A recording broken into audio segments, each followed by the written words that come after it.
Министерството за култура и туризам не постапува, а имаше доволно време да реагира за да ги намали судските трошоци откако стигна првата пресуда на 11 септември годинава во корист на Синдикатот за култура.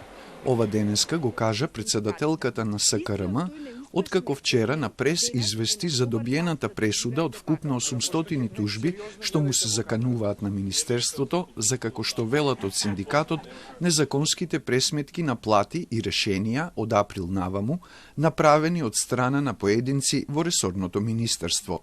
Денешната реакција на Синдикатот доаѓа по изјавата од Министерството дека не добиле официјални информации за пресудата и за која институција од културата се однесува таа. Имало доволно време, да се види пресудата, да се размисли што понатаму, да се викнат синдикатите, да се преговара, бидејќи знаеме дека секоја идна пресуда носи се поголеми финансиски импликации.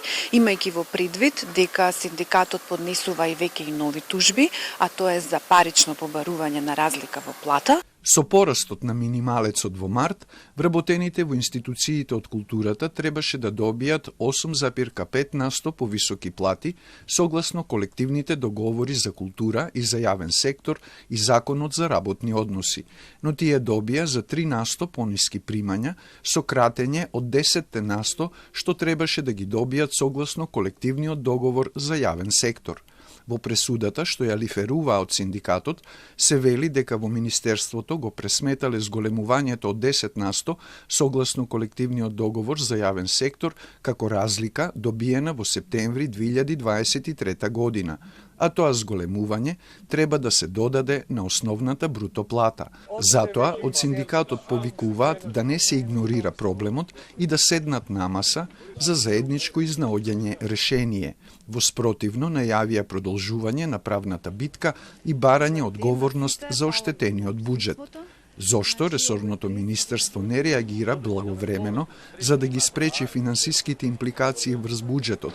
Зошто го игнорира проблемот и по првата добиена пресуда во корист на СКРМ и дали ќе имаат средба со представници од Синдикатот, се прашањата кои денеска ги упативме до Министерството за култура и туризам, но засега оттаму молк.